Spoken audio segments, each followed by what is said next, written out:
So hello everyone. I hope आपने lecture 1 जो है अपना खत्म कर लिया होगा और आप लोगों को प्रॉपरली जो है वो चैप्टर पूरे तरीके से समझ आ गया होगा। बच्चे कोई भी डाउट होता है, आपको पता है डाउट सेशन का टाइमिंग्स बच्चे 6 to 8 है। आप मेरे को कॉल कर सकते हैं, व्हाट्सएप कर सकते हैं बच्चे, in order to clear your doubts. बच्चे एक बहुत बड़ी बात है जो हमने ये ऑनलाइन कैंपेन स्टार्ट किया है जम्मू में with the help of download link. बच्चे जम्मू के स्टूडेंट्स को पाठशाला को ही अप्रोच करना चाहिए for the sake of purchasing online lectures. बच्चे उसका क्या पीछे मोटिव है, क्या मतलब है उसका कि बच्चे आप लोग जो है जम्मू में हैं और आपके टीचर जो कि मैं अश्विन गोंदी वो भी जम्मू में है। बच्चे तो हम कभी भी अगर ऐसा हुआ कि कोई प्रॉब्लम आ जाती है, कोई टेक्निकल असिस्टेंस चाहिए, बच्चे हम यहां पर हैं। हमारा एड्रेस बच्चे आप लोगों को पता है, हमारे फोन नंबर्स आप लोगों को पता है। You people can approach us at any time. हम 24/7 हम आपके लिए अवेलेबल हैं बच्चे। सो डोंट वरी, आप आंखें बंद करके बच्चे पाठशाला को अप्रोच कर सकते हैं लाइव क्लासेस के लिए भी एज वेल एज बच्चे अपनी ऑनलाइन क्लासेस के लिए भी। लाइव क्लासेस में बच्चे आप तलातलो आ सकते हैं। उसके अलावा बच्चे आपको पता है कि ऑनलाइन क्लासेस में तो पूरा जम्मू हमारे लिए है बच्चे। तो it's a great opportunity, don't miss it. So let's keep all these things aside और हम स्टार्ट करने जा रहे हैं बच्चे अपना आज का lecture 2 for valuation of goodwill. तो बच्चे before I move on to my lecture second एक छोटा सा रिवीजन करते हैं 5 मिनट का बच्चे, फटाफट सारी चीजों को सम अप करेंगे। बच्चे गुडविल क्या होती है? ब्रांड होता है, इमेज होती है, रेपुटेशन होती है जो आपने अपने एफर्ट्स डाल के over a period of time, over many years आपने बिल्ड करी है बच्चे। तो reputation, brand value, image, that is called goodwill. बच्चे गुडविल एक इंटेंजिबल फोर्स है, एक इंटेंजिबल एसेट है जो कि क्या करता है बच्चे? अट्रैक्ट करता है न्यू कस्टमर्स को और रिटेन करता है बच्चे किसको? आपके एग्जिस्टिंग कस्टमर्स को। मैंने इसके लिए एग्जांपल दिया था बच्चे कि पाठशाला की ब्रांड वैल्यू है, एक गुडविल है मार्केट में, उसकी वजह से न्यू कस्टमर्स उसकी तरफ अट्रैक्ट होते जा रहे हैं। जो कि न्यू कस्टमर्स हमारे केस में क्या हो गए बच्चे? जो 10th क्लास के बोर्ड पेपर जिन बच्चों ने दिए, अब वो 11th के लिए पाठशाला को अप्रोच कर रहे हैं बिकॉज पाठशाला की क्या है? एक गुडविल है, एक ब्रांड है। वहीं दूसरी तरफ बच्चे आपका रिटेन कर पा रहे हैं जो भी हमारे साथ 11th में बच्चे पढ़े थे, अब वो 12th में जो है आ रहे हैं, हमारे साथ ही परस्यू कर रहे हैं बच्चे। तो इस तरीके से गुडविल एक इंटेंजिबल फोर्स है, एक इंटेंजिबल सेट है जो कि अट्रैक्ट करता है, जो कि रिटेन करता है बच्चे आपके एग्जिस्टिंग कस्टमर्स को। ये चीज क्लियर हो गई। उसके बाद बच्चे आगे हमने बताया था कि गुडविल क्योंकि एक इंटेंजिबल एसेट है बच्चे, इसकी एक ऑलरेडी गिवन वैल्यू नहीं है मार्केट में, जैसा कि केस होता है हमारे टैंजिबल एसेट के साथ। तो इस वजह से हमें इसकी वैल्यू को कैलकुलेट करना पड़ेगा और इसकी वैल्यू को कैलकुलेट करने के लिए बच्चे 3 मेथड्स हैं और उसमें से एक मेथड हम कर चुके हैं बच्चे। हमारा पहला मेथड था बच्चे एवरेज मेथड, जिसके फर्दर 2 टाइप्स थे बच्चे, एक सिंपल एवरेज मेथड और एक वेटेड मेथड बच्चे। दूसरा था हमारा सुपर प्रॉफिट मेथड और तीसरा था बच्चे में हमारा कैपिटलाइजेशन में है बच्चे, capitalization of average profit and capitalization super profit. इन दोनों मेथड्स के बारे में बाद में बात करेंगे। फर्स्ट ऑफ ऑल अब हम बात करें सिंपल एवरेज के बारे में बच्चे। सिंपल एवरेज में कुछ भी नहीं है बच्चे, आपको गुडविल निकालनी है। गुडविल की वैल्यू के लिए गुडविल एक सिंगल वैल्यू होगी और in order to calculate the single value हमें डाटा भी जो है वो सिंगल वैल्यू का चाहिए। लेकिन अब हमारे पास डाटा जो है बच्चे 5 सालों का दिया हुआ है, 4 सालों का, 3 सालों का। तो हम क्या करेंगे? उसको एक सिंगल वैल्यू में हम उसको कन्वर्ट करेंगे बच्चे। उसके लिए हम क्या करेंगे? एवरेज निकाल लेंगे। सो एवरेज निकालने के बाद हमारे पास सिंगल वैल्यू आ गई। अब बच्चे ये सिंगल वैल्यू जो है गुडविल का प्राइस नहीं होगा, रादर कैसे प्राइस निकलेगा? ES purchase price. ES purchase price का मतलब अगर for example ES purchase price आपका 2 साल है बच्चे, तो हम यहां पे इंटू 2 करेंगे एवरेज प्रॉफिट को बच्चे। इसका यह मतलब हो गया कि आगे आने वाले 2 सालों तक इस प्रॉफिट को आप कैलकुलेट कर पाएंगे because of the goodwill of the selling company. हमारे केस में सेलिंग कंपनी टाटा लिमिटेड थी और बाइंग कंपनी पी लिमिटेड थी, दैट इज पाठशाला। ठीक है बच्चे, फिर हमने बात करी वेटेड एवरेज की। बच्चे वेटेड एवरेज में यह था कि हम हर साल के प्रॉफिट को इंपॉर्टेंस दे रहे हैं। अगर तो बच्चे वेट्स गिवन है क्वेश्चन में तो हम उसके हिसाब से चलेंगे, वरना हम 1 2 3 4। तो बच्चे लास्ट ईयर को सबसे ज्यादा वेटेज हम सबसे ज्यादा इंपॉर्टेंस इसलिए दे रहे हैं क्योंकि उसी साल में गुडविल कैलकुलेट हो रही है। तो जो कंडीशंस हैं बच्चे उसके मुताबिक लास्ट ईयर के प्रॉफिट के सबसे ज्यादा चांसेस है बच्चे रिपीट होने के अपने आप में। तो बच्चे एवरेज, तो अब वेटेड मेथड में हमें कैसे काम करना है बच्चे, ईयर्स का कॉलम आ गया, प्रॉफिट का कॉलम आ गया, उसके बाद वेट्स का कॉलम आ गया। फिर बच्चे इस केस में हमें एवरेज प्रॉफिट नहीं निकालना होता, वेटेड प्रॉफिट पहले निकालेंगे। वेटेड प्रॉफिट निकल जाएगा और उसका जब हम टोटल कर लेंगे बच्चे तो उसके बाद हम क्या करेंगे बच्चे, एवरेज वेटेड एवरेज प्रॉफिट निकालेंगे। और वेटेड एवरेज प्रॉफिट के लिए हम क्या करेंगे बच्चे, सम ऑफ क्या करेंगे बच्चे, हां जी बिल्कुल आप सही सोच रहे हैं बच्चे, sum of weighted profit divided by sum of all weights. इसके बाद बच्चे हमारा वेटेड एवरेज प्रॉफिट आ जाएगा और वहीं गुडविल निकालने के लिए आपको ईएस परचेज प्राइस के साथ इनटू करना पड़ेगा। बच्चे पूरे लेक्चर को मैंने 5 मिनट में आपके सामने समअप करके रख दिया। Now let's move on to lecture 2। But before I move on to lecture 2 बच्चे मैंने होमवर्क दिया था आपको संतोष सर की बुक में क्वेश्चन 1, क्वेश्चन 6 एंड क्वेश्चन 8। आइए बच्चे हम सब अपनी बुक्स को यहां पे ओपन करते हैं फटाफट और यहां से देखते हैं बच्चे हम पेज नंबर मैंने आपके सामने बच्चे आप लोग फटाफट बुक्स को ओपन कर लीजिए। वैल्यूएशन ऑफ गुडविल 33 to 46 बच्चे पेज नंबर है इसका। So we are moving to question first. आइए बच्चे क्वेश्चन फर्स्ट देखते हैं हम। क्वेश्चन फर्स्ट कहां पर है, मुझे तो मिल नहीं रहा। हाँ जी ये रहा। COC private limited acquired the business of Shivam for a net consideration of ₹6 lakh payable by cheque. The assets acquired and liabilities taken over are.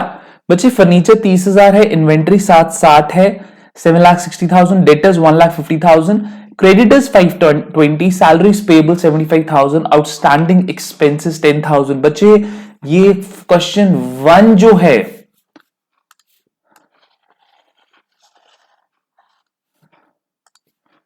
ये जो बच्चे क्वेश्चन 1 है ये आपका स्पेशल केस है जो मैंने लास्ट में कराया था बच्चे।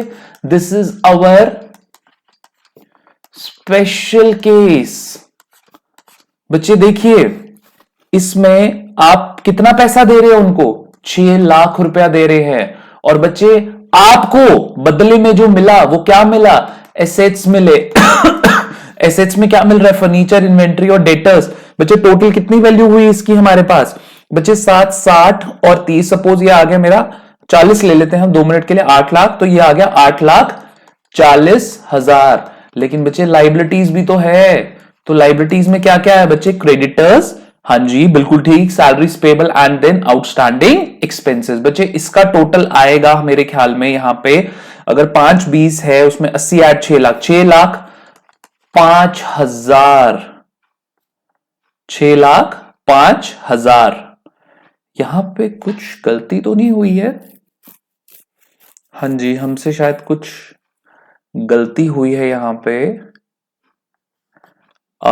7,60,000 प्लस 1.5 लाख, हाँ जी हाँ जी हाँ जी हाँ जी, ये देखिए ये है 9,40,000। आई एम रियली सॉरी, मैंने यहां पे ये गलत ले लिया, 8,40,000 वैल्यू है मेरी 9,40,000। तो इसके बदले में जो बच्चे मुझे लाइबिलिटीज भी तो पे ऑफ करनी है, तो बच्चे कितने की चीज है, 0,05 एक 1 उसे दिया, यहां पर आ गया 3 और बच्चे यहां पर भी आ गया 3,35,000। बच्चे एक्चुअल वैल्यू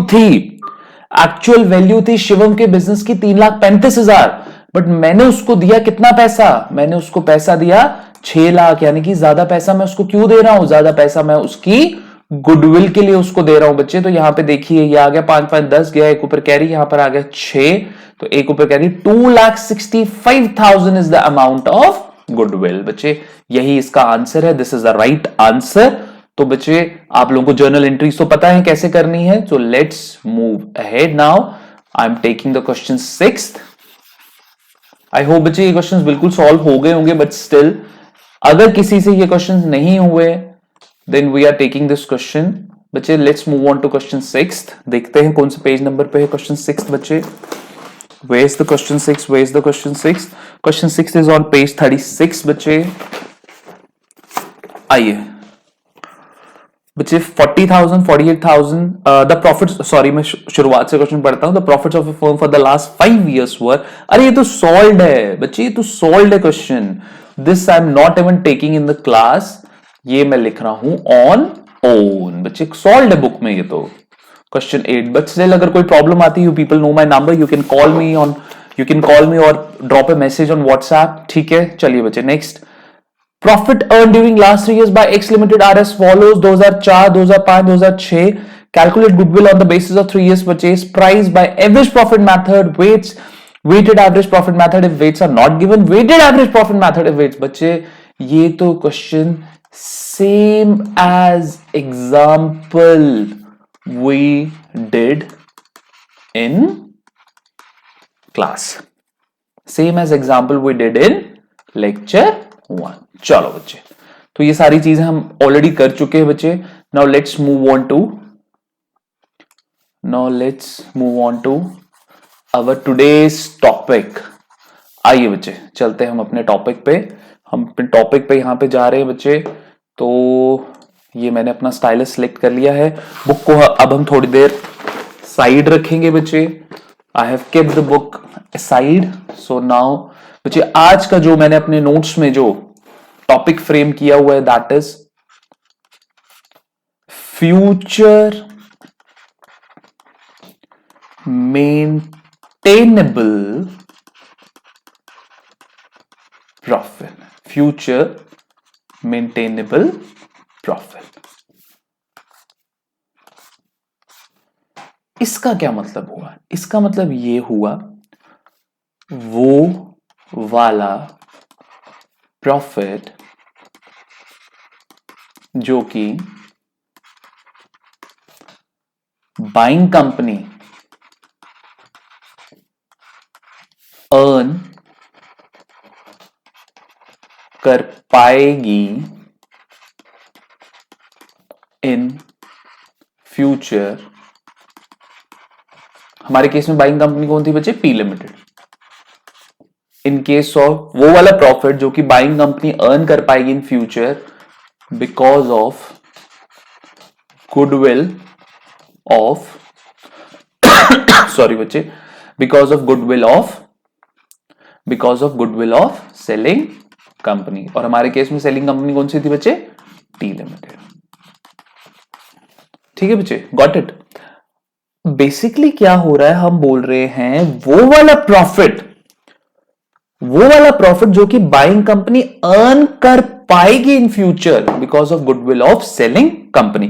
बच्चे मैं अपनी इस चीज को प्रूव करता हूं with the help of an example से आपको ज्यादा क्लैरिटी आएगी। आई होप आपने ये चीज नोट डाउन कर ली है। नोट डाउन नहीं करी तो बच्चे आप वीडियो को पॉज करो, पहले इसको लिखो बच्चे, मैं नहीं रुकूंगा आपके लिए।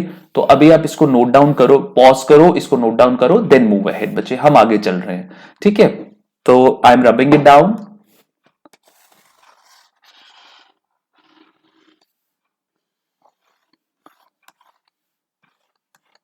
चलो बच्चे, तो बच्चे यहां पर आ गया आपका एग्जाम्पल। ठीक है, एग्जाम्पल में आ गया बच्चे आपका ईयर और दूसरी तरफ आ गया बच्चे आपका प्रॉफिट। ठीक है, ईयर में आ गया बच्चे आपका 2017, 2018, 2019 और वहीं इधर आ गया बच्चे 7 lakh, 8 lakh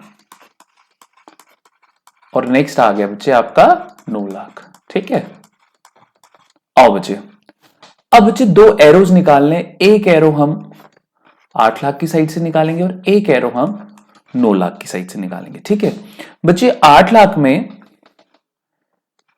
it is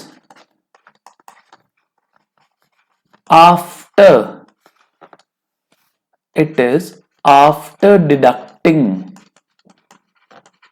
loss took place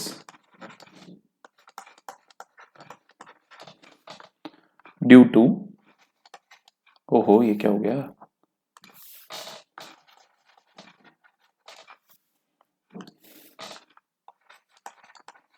due to outbreak of fire। ठीक है बच्चे, it is after deducting loss took place due to outbreak of fire. बच्चे लॉस की जो वैल्यू है वो है 1 लाख रुपए, यानी कि मेरा जो प्रॉफिट था बच्चे वो ऐसे में तो 9 लाख था, लेकिन क्योंकि एक लॉस हो गया, ठीक है, लॉस हो गया और वो लॉस मैंने अपने प्रॉफिट में से माइनस कर दिया, तो अब जो मेरे पास प्रॉफिट बचा वो बच्चे 8 लाख का है। और दूसरी तरफ बच्चे 9 लाख है जो कि 2019 का प्रॉफिट है। It includes income, rather lottery income,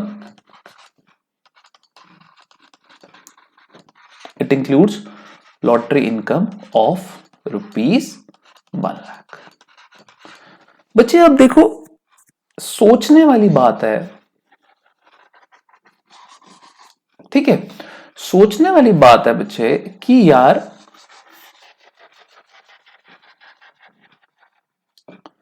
क्या जब P limited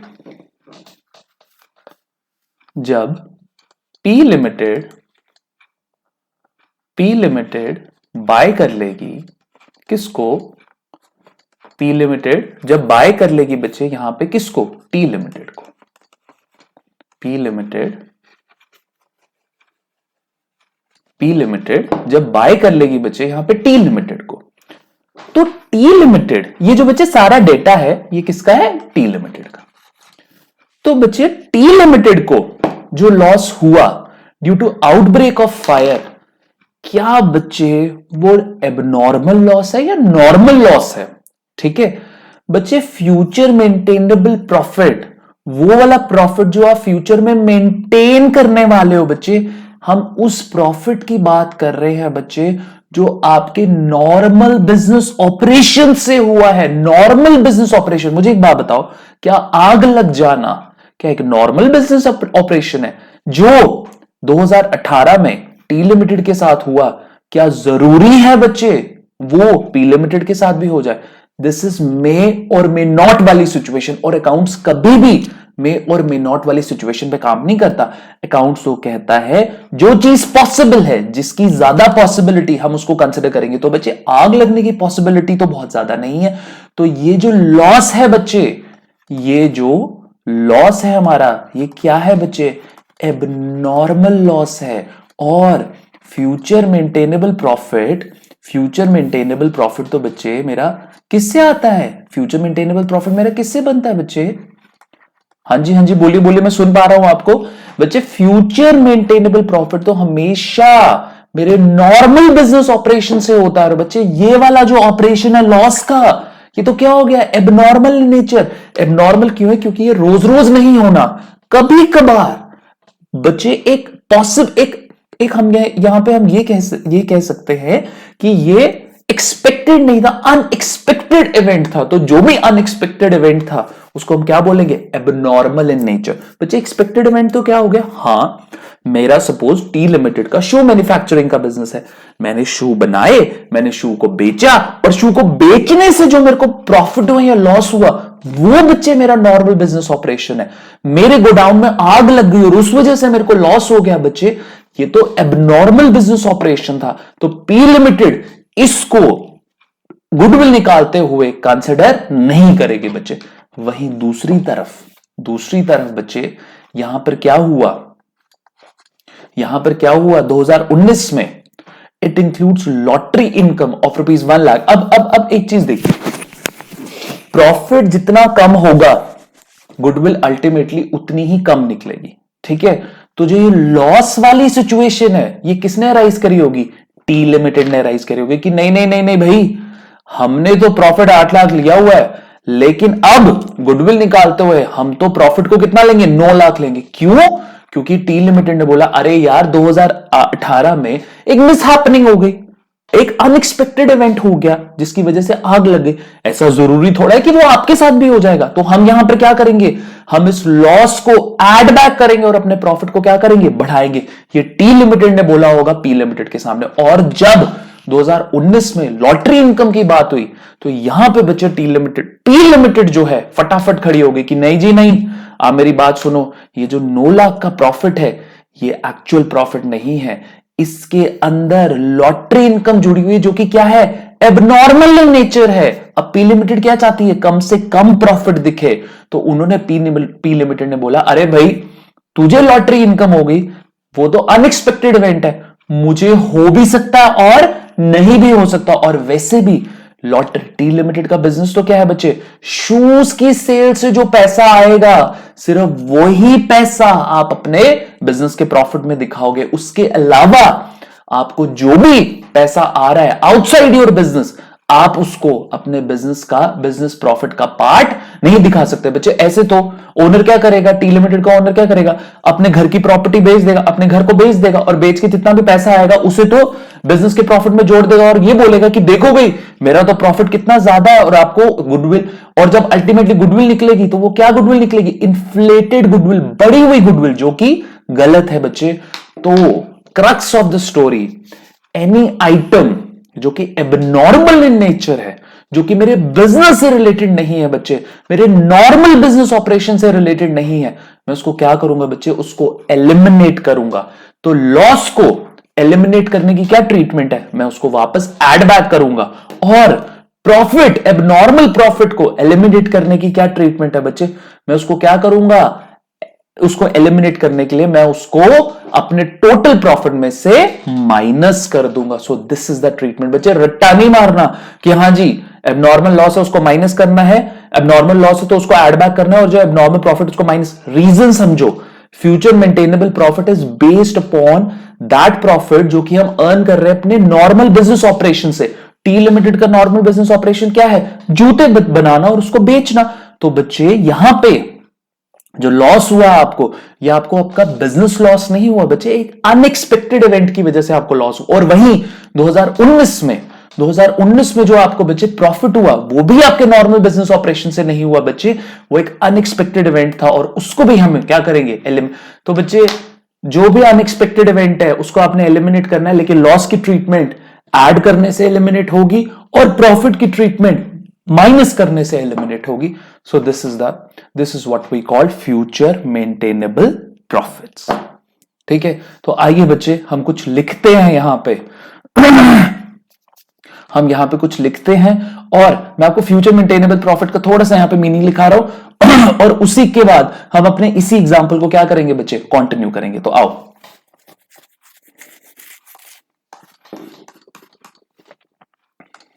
what is future maintainable profit? It is that profit which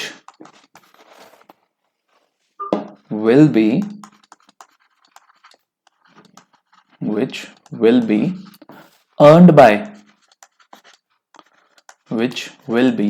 earned by buying company due to goodwill of selling company। अब आगे जो मैं लिखने वाला हूं वो बहुत इंपॉर्टेंट, मैं उसको हाईलाइट भी करूंगा। बाय कैरिंग, जो बोला था वही लिखने जा रहा हूं, bye carrying normal business operations, bye carrying normal, क्या हो रहा है आज इसको bye carrying normal business operations. Got it बच्चे, ठीक है ना, जो बोला था वही लिखवाया। ठीक है, सो आई होप आपने इसको लिख लिया होगा बच्चे। अब हम एग्जाम्पल को फर्दर आगे कंटिन्यू कर रहे हैं। ठीक है, तो मैं ट्रीटमेंट लिख रहा हूं। अब मैं ट्रीटमेंट लिख रहा हूं, जो ऊपर दो एडजस्टमेंट्स बताएंगे बच्चे। नाउ आई होप आपको ये पैड की आवाज से, जब मैं पेन चलाता हूं अपने पैड पे, आई होप आपको ये ज्यादा डिस्टर्ब नहीं करता होगा। Now loss due to fire और लॉटरी इनकम, इन दोनों को ही हम क्या करेंगे, ये नहीं, अभी ऐसे नहीं लिखते, अभी हम ऐसे लिखेंगे, अभी हम कैसे लिखेंगे बच्चे इसको, both are abnormal in nature.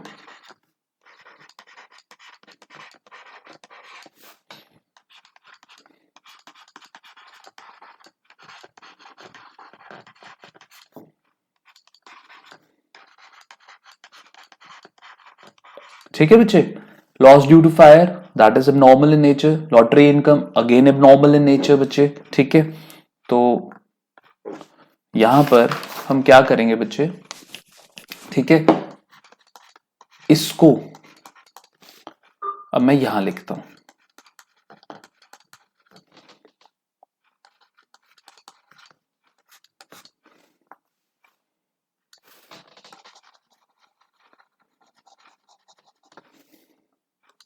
Eliminate हम क्या कैसे करेंगे बच्चे, ऐड बैक करके प्रॉफिट में, जिस साल में ये हुआ है उसी साल के प्रॉफिट में हम ऐड बैक करेंगे, और इसको एलिमिनेट करने के लिए हम क्या करेंगे बच्चे, माइनस करेंगे। Are you people clear about क्या हमने कैसे, क्या मेरा फ्यूचर मेंटेनेबल प्रॉफिट है, फ्यूचर मेंटेनेबल प्रॉफिट जो कि बाइंग कंपनी कमाएगी on the basis of goodwill of selling company in the future by carrying normal, by carrying normal, by carrying normal business operations। चलो बच्चे, let's move ahead।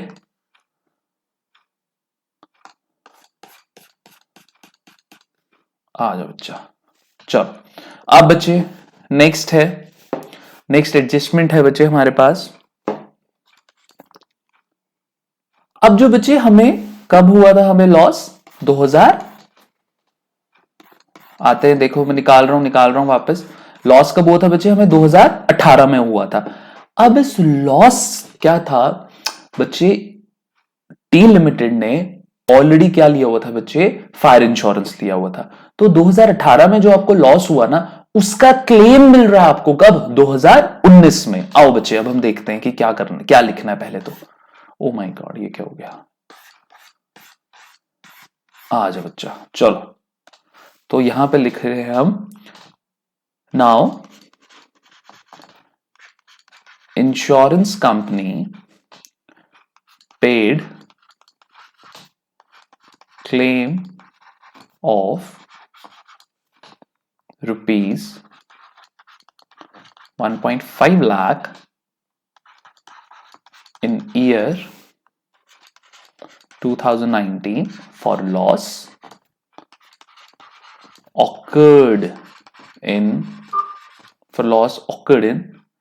2018। बच्चे मुझे पता है, I am pretty much sure आप लोगों को पता है इसका क्या आंसर है बच्चे, बिल्कुल ये जो इंश्योरेंस क्लेम, जो मेरे को क्लेम मिला है, ये जो मुझे क्लेम मिला है बच्चे, ये क्या है, it is abnormal in nature, it is abnormal in nature. तो बच्चे हम क्या करेंगे इसको, बताओ बताओ बताओ, फटाफट बता दो बच्चे, हम इसको क्या करेंगे, हम इसको क्या करेंगे, एलिमिनेट करेंगे, और बिजनेस इनकम को, एबनॉर्मल बिजनेस इनकम को एलिमिनेट करने के लिए हम क्या करते हैं बच्चे, हम प्रॉफिट में से माइनस करते हैं बच्चे, सीधी सी बात है। अगर लॉस को एलिमिनेट करना है, किसी एबनॉर्मल लॉस को एलिमिनेट करना है तो हमें इसे प्रॉफिट में ऐड बैक करना पड़ेगा, और अगर कहीं किसी एबनॉर्मल इनकम को प्रॉफिट में से एलिमिनेट करना है तो हमें उससे माइनस करना पड़ेगा। ठीक है, चलो बच्चे क्लियर हो गया, तो आ जाओ further we are moving ahead। बच्चे next adjustment, Tata T limited deducted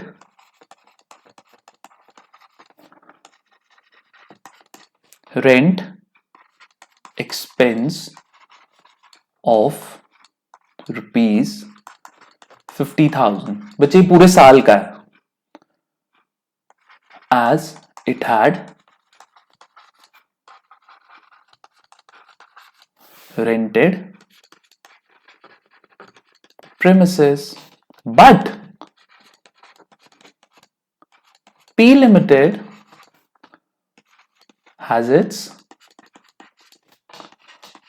own premises. अरे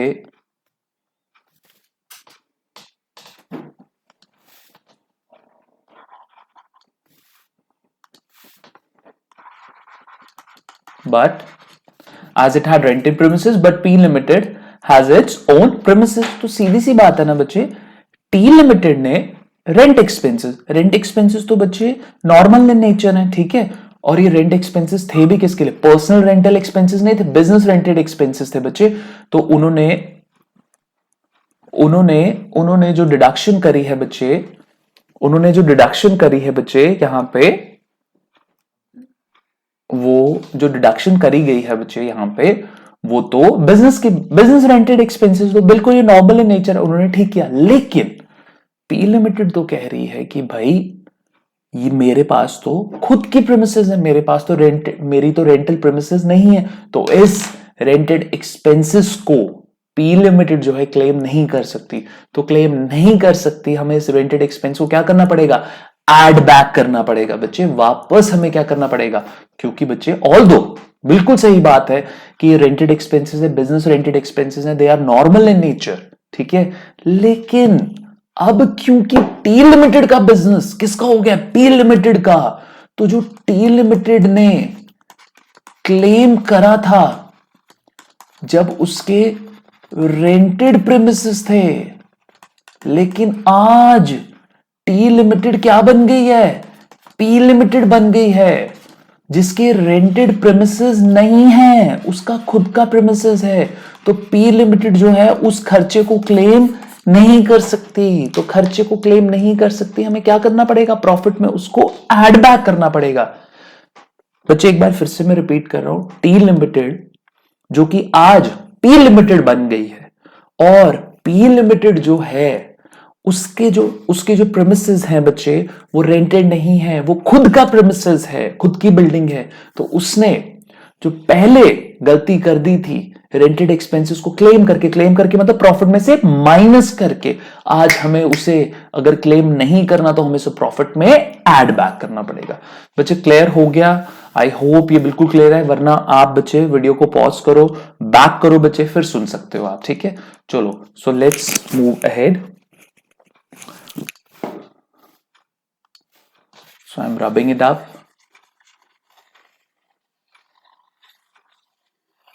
चलो बच्चे, ठीक है, क्लियर हो गया। बच्चे मैं आपको बात बताऊं, मैं ना लाइव क्लास जो मेरी चलती है, मैं उसमें इतना हार्डवर्क नहीं करता जितना मैं यहां पे हार्डवर्क कर रहा हूं कि आप लोगों को प्रॉपरली जो है एक एक चीज समझ आए, ठीक है। चलो बच्चे, next adjustment.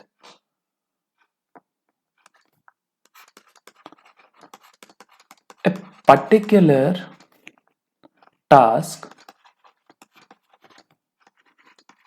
was carried by owner of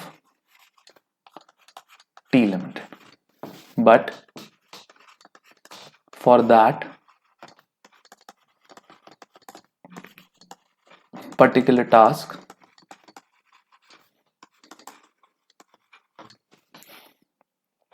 P Limited hired an employee at a salary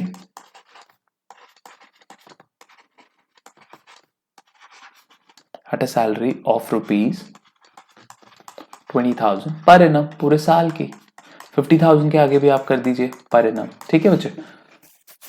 तो बच्चे आज टी लिमिटेड क्या बन गई है? पी लिमिटेड, ठीक है। तो पहले बच्चे क्या होता था कि ओनर जो था टी लिमिटेड का, वो खुद ही एक काम कर रहा था, ठीक है। एक पर्टिकुलर टास्क जो था वो ओनर खुद ही परफॉर्म कर रहा था। लेकिन आज क्योंकि टी लिमिटेड पी लिमिटेड बन गई है, तो पी लिमिटेड उस पर्टिकुलर टास्क के लिए क्या कर रही है बच्चे? उसने एक एम्प्लॉय रखा हुआ है और उसको वो क्या दे रही है? सैलरी दे रही है। और सैलरी बच्चे payment of salary to an employee एक नॉर्मल खर्चा है, नॉर्मल बिजनेस खर्चा है, एबनॉर्मल नहीं है, तो इसे तो क्या करना पड़ेगा, क्लेम करना पड़ेगा बच्चे। तो हम क्लेम करने के लिए क्या करेंगे, प्रॉफिट में से माइनस करेंगे बच्चे, प्रॉफिट में से हम क्या करेंगे, माइनस करेंगे। आई होप बच्चे आप लोगों को प्रॉपरली चीजें क्लियर हो रही हैं, क्योंकि देखिए पहले टी लिमिटेड थी, पर्टिकुलर टास्क था, ओनर खुद ही परफॉर्म कर रहा था, खर्चा नहीं था। लेकिन आज पी लिमिटेड क्या बन गई है बच्चे, टी लिमिटेड क्या बन गई, पी लिमिटेड। पर्टिकुलर टास्क के लिए उन्होंने क्या रखा है, एम्प्लॉय रखा है, जिसके लिए उसको सैलरी दे रहे हैं वो 20,000 रुपए सालाना, ठीक है। अब बच्चे क्या हो रहा है, जो पी लिमिटेड ने पहले जो खर्चा क्लेम नहीं किया उसको वो खर्चा क्या करना पड़ेगा, क्लेम करना पड़ेगा उस साल के प्रॉफिट में से, ठीक है। अब एक और चीज बच्चे, यहां पे एक और चीज नोट डाउन करिए, इस एडजस्टमेंट में और इस एडजस्टमेंट में, लास्ट की दोनों एडजस्टमेंट्स में बच्चे आपको प्रॉफिट नहीं बताया हुआ कौन से साल के प्रॉफिट में से डिडक्ट करना है। तो बच्चे जब कुछ भी ना बोला हो तो हमें हर साल के प्रॉफिट में से डिडक्शन करनी है। तो आइए बच्चे देखते हैं जरा, 2017 में से भी 50,000 कटेगा, ठीक है बच्चे, 2018 में से भी और 2019 में से भी, तीनों सालों में आपको क्या करना पड़ेगा बच्चे, इन तीनों सालों में 50,000 और 20,000 की क्या होगी, एडजस्टमेंट होगी बच्चे। सो आई होप आपको बच्चे चीजें क्लियर हो गई होंगी, ठीक है। आई थॉट मेरे ना ये डिजिटल पैड की बैटरी थोड़ी शायद डाउन हो गई है, तो बच्चे लेट्स मूव अहेड, ठीक है। तो अब मैं आपके सामने सोल्यूशन करने जा रहा हूं बच्चे। देखिए ये आ गया ईयर, ये आ गया बच्चे प्रॉफिट, ठीक है, ये आ गया ईयर, ये आ गया प्रॉफिट। तो बच्चे ईयर 1 में जरा देखते हैं, 7 लाख का प्रॉफिट है मेरा, ठीक है। अब बच्चे आप देखिए अपनी कॉपी में, जो 50,000 का मेरा प्रॉफिट है, ठीक है, सॉरी जो 50,000 का मेरा रेंटल एक्सपेंसेस है बच्चे, जो कि टाटा लिमिटेड को क्लेम करना पड़ा था, क्लेम मतलब माइनस करना पड़ा था, आज पी लिमिटेड जो है उसको क्या करेगी, क्लेम नहीं कर सकती। तो क्लेम नहीं कर सकती तो क्या करना पड़ेगा, वापस एड बैक करना पड़ेगा बच्चे। तो ये क्या आ गया, प्लस 50,000, ठीक है बच्चे, क्लियर हो गया। Next, a particular task was carried by owner of Tata but for that particular, तो बच्चे पहले एक एम्प्लॉय था, अब आपको पी लिमिटेड क्या कर रही है, एक एम्प्लॉय रख रही है बच्चे, तो वो खर्चे को क्या करेगी, क्लेम करेगी, जो कि टी लिमिटेड नहीं कर रही थी। आज पी लिमिटेड को क्या करना पड़ रहा है, उसको क्लेम करना पड़ रहा है। और उसके अलावा बच्चे जो मेरी बाकी की एडजस्टमेंट्स हैं बच्चे, वो ईयर वाइज एडजस्टमेंट है। तो ये वाला जो मेरा साल है बेसिकली ये है 2017। तो बच्चे जो एक बच्चे लॉस हुआ था due to outbreak of fire, वो 2018 में हुआ था। लॉटरी इनकम 2019 की है, और बच्चे इंश्योरेंस क्लेम भी आपका कब का, 2019 का। तो बच्चे बाकी सारी एडजस्टमेंट्स कहां होंगी, 2018 और 2019 में बच्चे। आइए यह आ गया मेरा 8 लाख यहाँ पे, ठीक है बच्चे। 50,000 और 20,000 की तो वैसे ही बच्चे एडजस्टमेंट होगी। आई होप आपको क्लियर है बच्चे, प्लस क्यों कर रहे हैं 50,000 को और माइनस क्यों कर रहे हैं 50,000 को। एक बार फिर से रिपीट कर रहा हूं, आई नो आप लोगों को समझ आ गया है, मैं बहुत बार रिपीट कर चुका हूं, बट फिर भी मैं अपनी तसल्ली के लिए रिपीट कर रहा हूं कि बच्चे आज T limited is equal to P limited.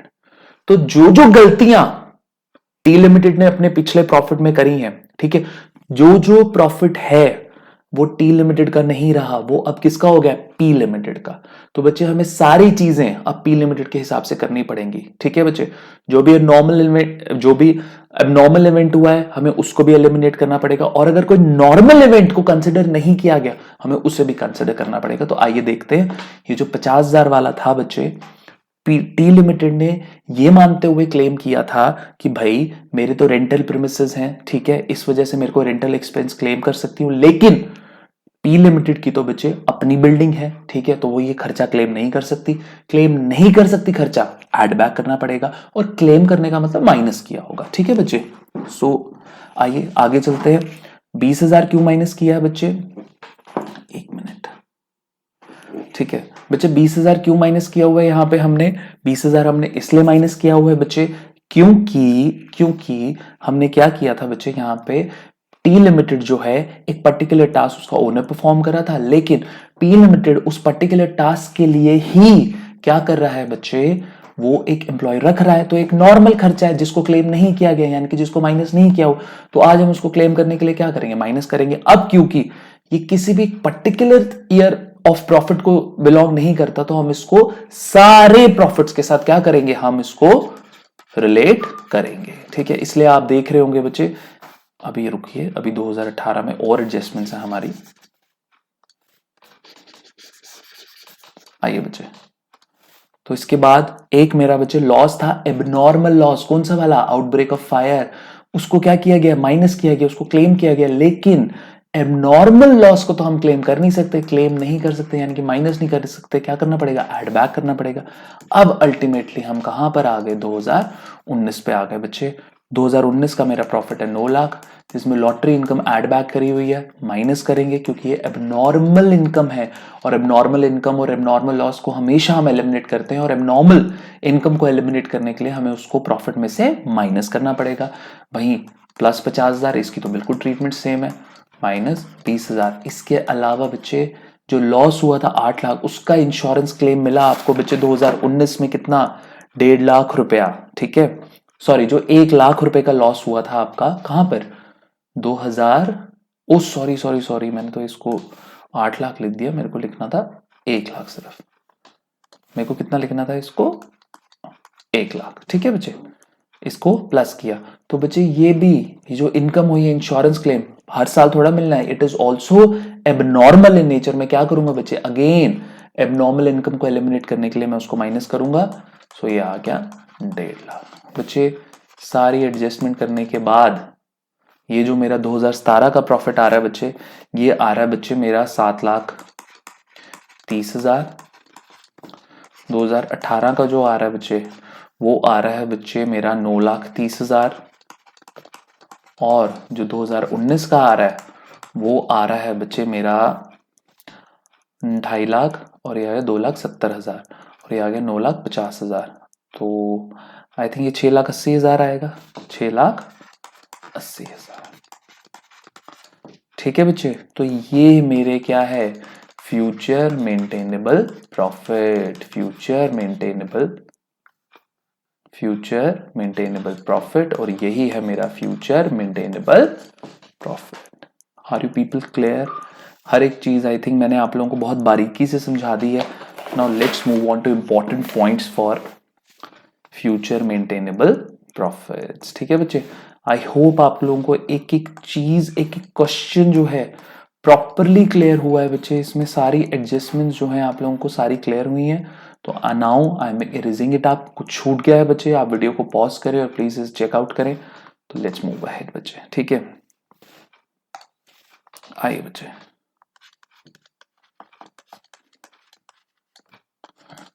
Important points for future maintainable, important points for future maintainable profits. आइए बच्चे, आइए, for calculating average profit, चाहे वो सिंपल एवरेज हो चाहे वो वेटेड एवरेज हो, normal profits, word is normal profits earned by business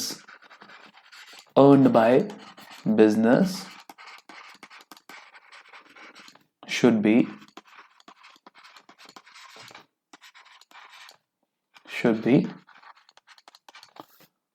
considered. ठीक है बच्चे, क्लियर हुआ? Next, normal profit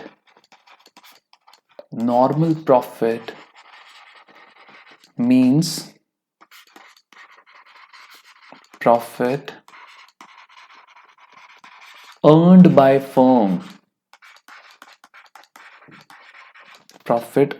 firm, from normal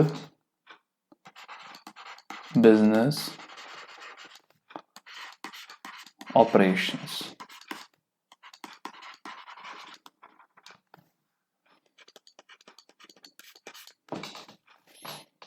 Any abnormal या फिर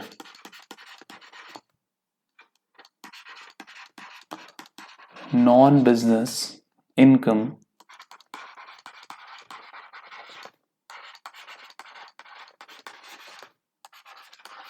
should be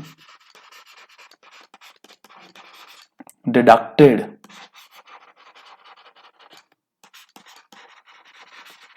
from profit.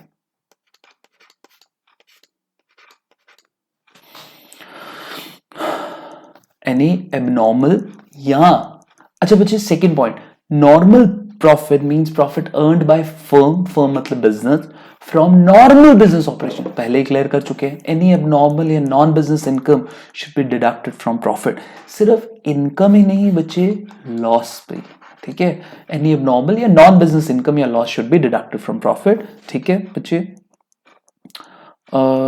Should be नहीं, यहां से हम लॉस को काटेंगे. लॉस के लिए हम अलग से एक पॉइंट बनाएंगे बच्चे.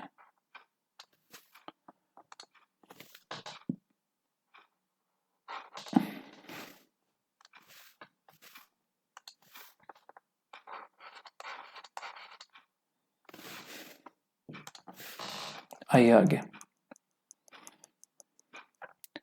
एनी एबनॉर्मल लॉस या फिर expense should be added back, ठीक है बच्चे. ऑलरेडी बता चुके हैं डिडक्टेड मतलब माइनस और एडेड बैक तो आप लोगों को पता ही है. शुड बी बच्चे मेरी राइटिंग पे मत जाना, राइटिंग बहुत गंदी है मेरी, आई नो, ठीक है. इफ एनी, अब ये बड़ा इंपॉर्टेंट पॉइंट है. If any normal business expense या फिर loss has not been deducted, अगर तो डिडक्ट नहीं किया गया, अगर तो क्लेम नहीं किया, then it has to be deducted. बच्चे जो हमने ऊपर एग्जांपल लिया था उसमें जो एम्प्लॉय वाला पॉइंट था, ठीक है, कि भाई टी लिमिटेड के पास तो अपना ओनर था काम करने के लिए, लेकिन पी लिमिटेड जो है हायर कर रहा है. नाउ टी लिमिटेड जो है वो पी लिमिटेड बन गई है. अब पी लिमिटेड ने पहले जो एम्प्लॉय की सैलरी को क्लेम नहीं किया, अब उसको क्लेम करना पड़ेगा. क्लेम करना मतलब इसको डिडक्ट करना पड़ेगा. Then it has to be deducted. It has to be deducted. I hope बच्चे सारे पॉइंट्स आप लोगों को क्लियर हो गए हैं, ठीक है बच्चे. तो बच्चे इसी के साथ बच्चे हम आते हैं अपनी बुक पे वापस. संतोष सर की बुक पे हम वापस आते हैं बच्चे. यहां पे हम कह रहे हैं वापस वैल्यूएशन ऑफ गुडविल 33 to 46 के बीच में जो है,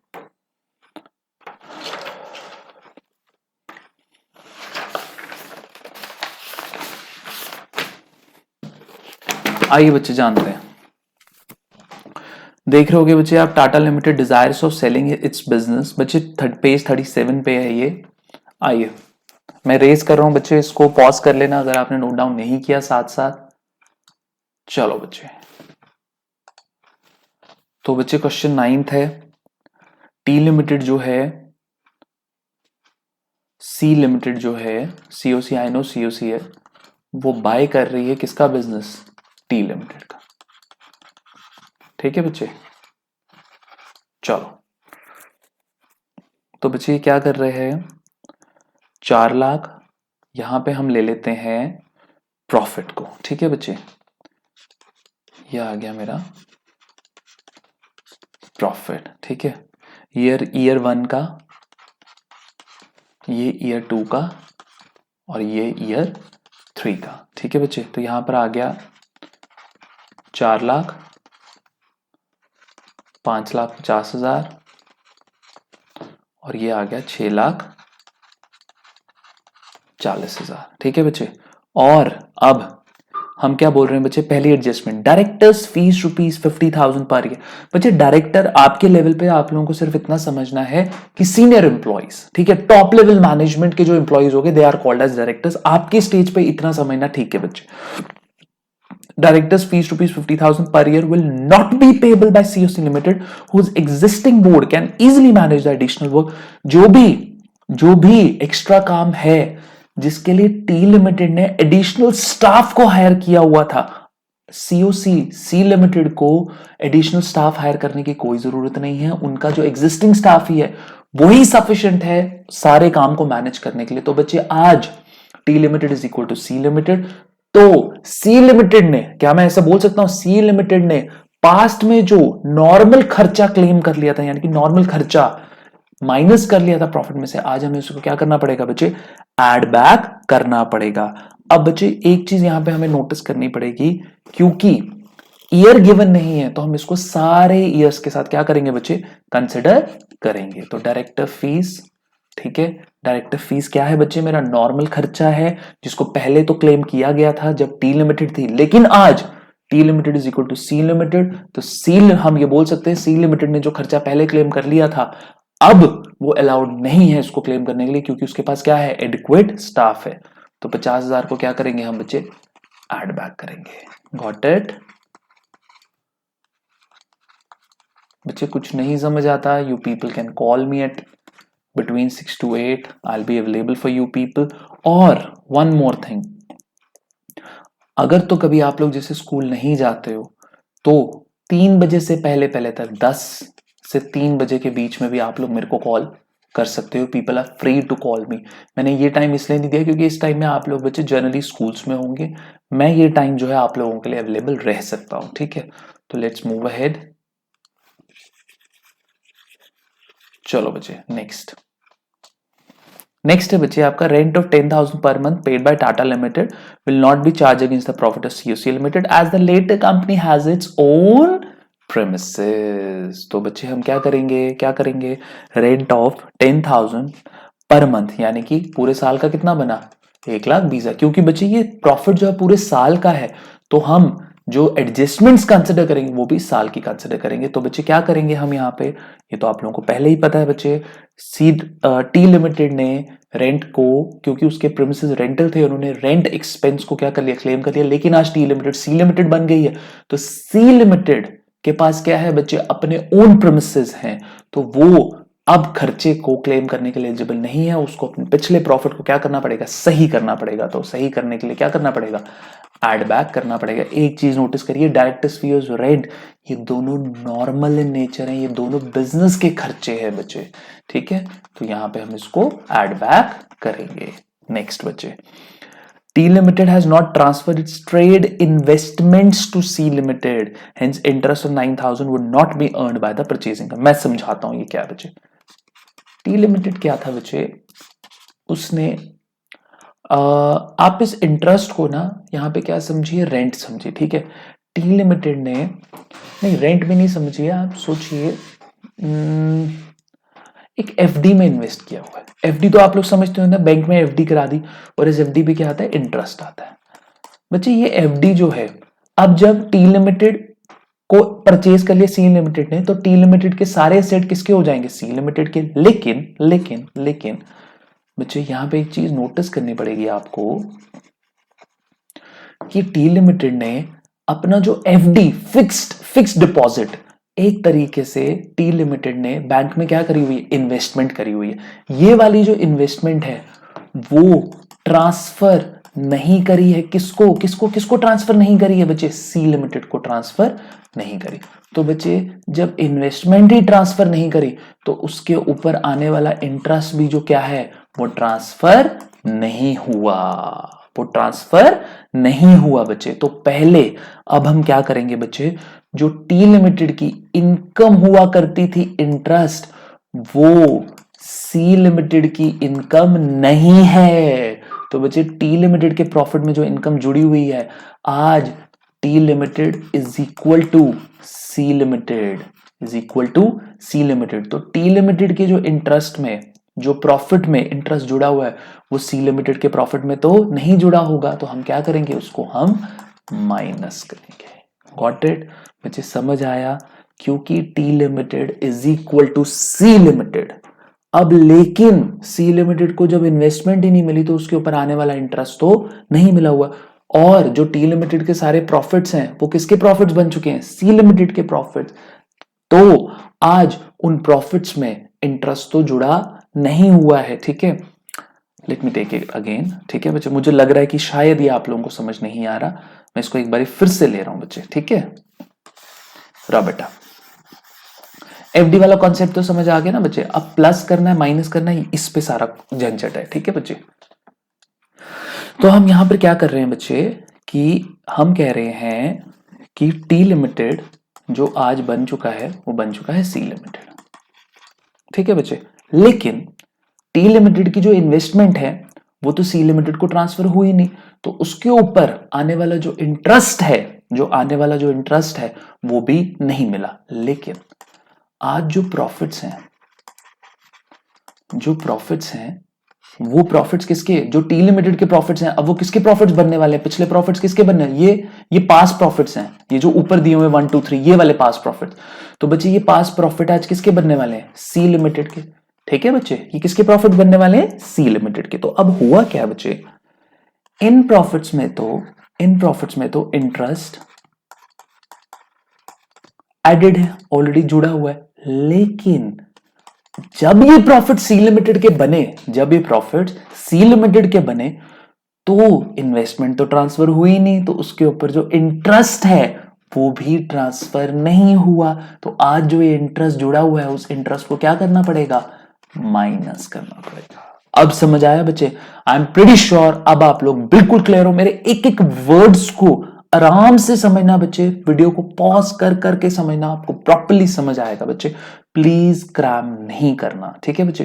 तो मैं इसको रब कर रहा हूं, आई होप आप वीडियो को पॉज करो और ये चीज समझो। फिर से रिपीट कर रहा हूं, T limited is equal to C limited, क्योंकि उसने उसको एक्वायर कर लिया। अब जो टी लिमिटेड के पास प्रॉफिट्स थे वो किसके प्रॉफिट बन गए? सी लिमिटेड के। लेकिन सर इन्वेस्टमेंट तो ट्रांसफर हो, लेकिन रुक जाओ। जब टी लिमिटेड के प्रॉफिट्स थे तो उनमें इन्वेस्टमेंट के ऊपर जो इंटरेस्ट था वो तो मिला था, वो तो जुड़ा हुआ था, ठीक है बच्चे। तो दूसरी तरफ हम ये कह रहे हैं बच्चे, टी लिमिटेड के प्रॉफिट्स में इंटरेस्ट जुड़ा हुआ है, लेकिन जैसे ये प्रॉफिट सी लिमिटेड के बने उनमें तो वो इंटरेस्ट जुड़ा हुआ नहीं होना चाहिए था, क्योंकि टी लिमिटेड ने इन्वेस्टमेंट ट्रांसफर नहीं करी और उसके ऊपर जो इंटरेस्ट है वो भी उसमें उसको नहीं मिला। तो जो चीज मिली ही नहीं और वो क्योंकि प्रॉफिट में जुड़ी हुई है तो हमें क्या करना पड़ेगा? माइनस करना पड़ेगा। बच्चे मैंने बार बार आप लोगों को ये समझा दिया। Now I am going to rub it up, ठीक है बच्चे। तो हम इंटरेस्ट को क्या करेंगे बच्चे? हम माइनस करेंगे, ठीक है। हम क्या करेंगे? माइनस करेंगे बच्चे। आओ 9,000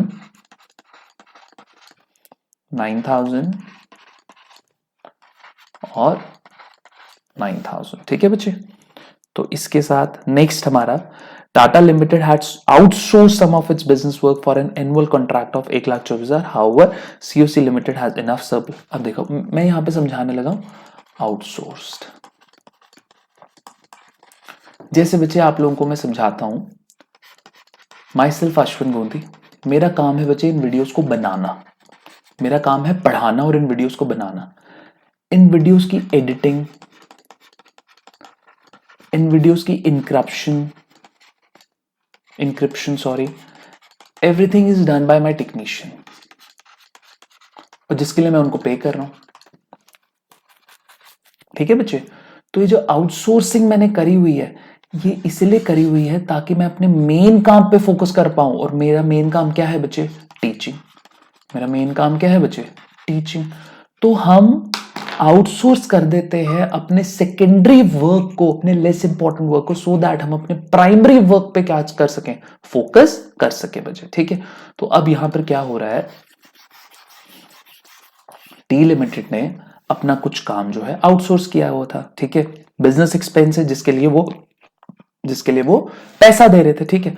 अब क्योंकि आउटसोर्स किया हुआ है बच्चे अपने काम को, तो बच्चे उसके लिए पैसा लगेगा, खर्चा आएगा, तो वो खर्चा क्या हुआ? बिजनेस एक्सपेंस हुआ। लेकिन टी लिमिटेड ने, मैं यहां पे समझाता हूं, टी लिमिटेड ने आउटसोर्स किया हुआ है कुछ अपना काम और उसके लिए उसको एक्सपेंस हो रहा है, ठीक है। और ये एक्सपेंस क्या है? बिजनेस एक्सपेंस है, नॉर्मल इन नेचर है, ठीक है।